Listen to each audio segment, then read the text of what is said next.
Bonjour à tous, bonjour à toutes, bienvenue dans 7 au carré, l'émission de mathématiques qui essaie d'expliquer des plus petits de CP jusqu'au CM2 ce qui se passe en mathématiques dans la classe et puis aussi qui permettra peut-être aux parents d'expliquer à leurs enfants un petit peu mieux comment faire leurs devoirs. Voilà, il n'y a rien à faire de particulier, il y a juste à écouter. Si vous ne comprenez pas tout, ce n'est pas très grave, vous pourrez toujours me réécouter en replay. Moi, c'est Nicolas et aujourd'hui, on va s'intéresser au kilomètre et au mètre.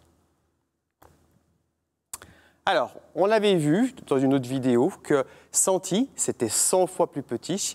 Eh bien, kilo, c'est 1000 fois plus grand. Donc, par exemple, si on fait 24 kg, c'est 1000 fois plus grand que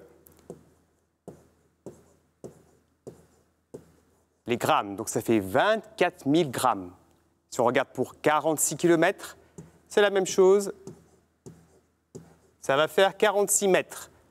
Pour les 68 kilolitres, ça veut dire que c'est 1000 fois plus grand que les litres. Pour 80 kg, c'est 1000 fois plus grand que les grammes. Et enfin encore, pour 102 km, c'est 1000 fois plus grand que les mètres.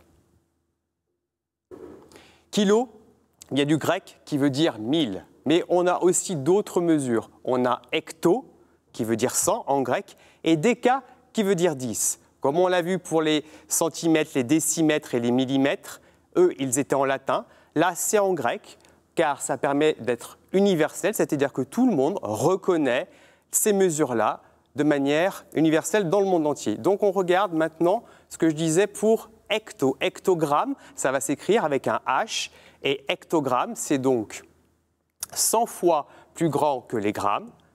Donc, 4 hectogrammes, ça fait 400 grammes. Ensuite, 246 décalitres. Décalitres, ça veut dire 10, c'est donc 10 fois plus grand que les litres. Donc, il suffit de rajouter un zéro et ça fait 2460 litres.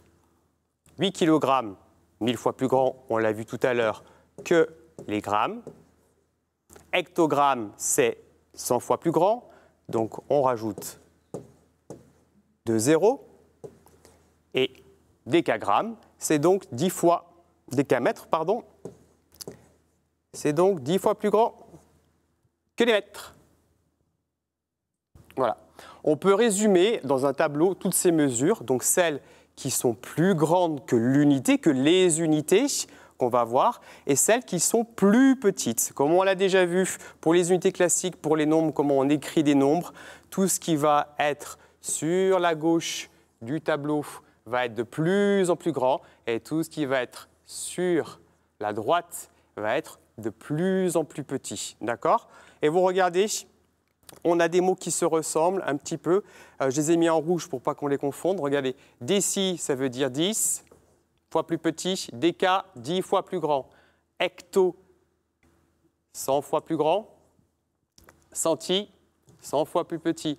Milli, 1000 fois plus petit. Et kilo, 1000 fois plus grand. Voilà. À chaque fois, il suffit de dire, par exemple, ici, j'ai 1 kilolitre. Ici, j'ai 2 hectogrammes, et ainsi de suite.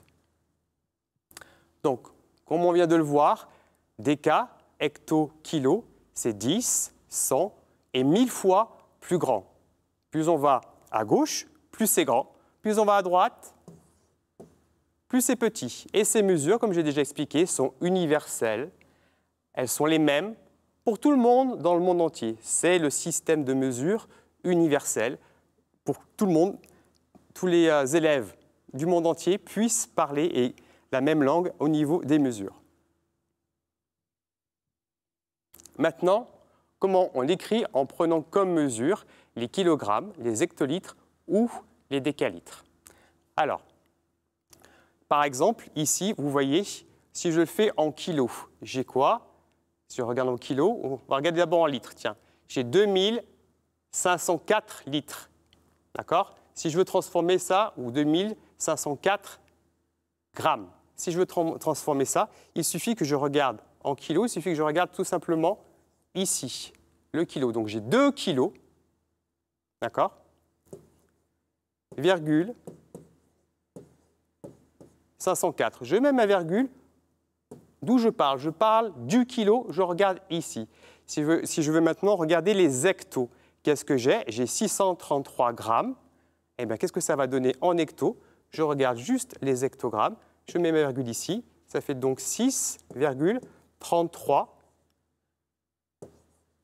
hectogrammes. Et pour les décamètres, en l'occurrence, là, c'est décamètres, eh bien, ça me fait 9, le même système, 8 décamètres. Voilà, c'est tout interchangeable. Hein. Je pouvais dire aussi bien 2 kg et 504 grammes, 2 km et 504 mètres. Maintenant, comment on écrit en prenant comme mesure les kilogrammes, les hectolitres par exemple, et les décalitres ou les décamètres. Donc là, j'ai 1,7605 kg. Qu'est-ce que je fais? C'est la même chose que tout à l'heure. Je regarde ce qu'il y a avant la virgule. J'ai le 1, donc le 1, c'est mon kilo. Et je rajoute la suite. J'écris tout simplement comme ceci. Voilà.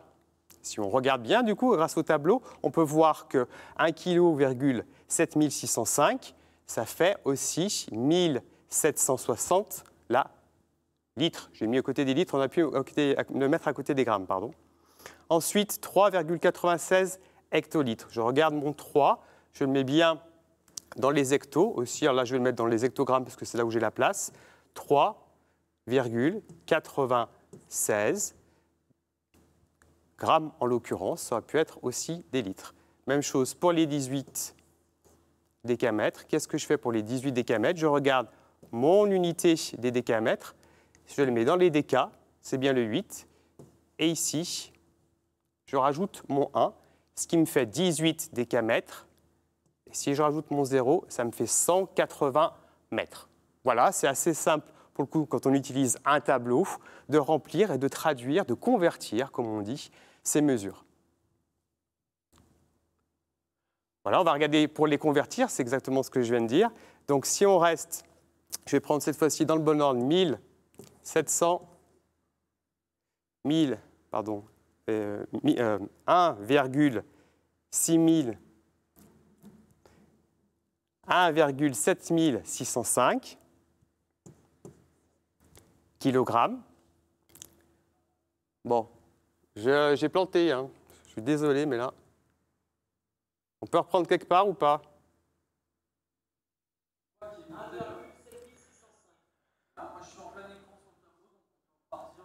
Je repars à 0, ok, de ce tableau-là. Ouais. Ça marche?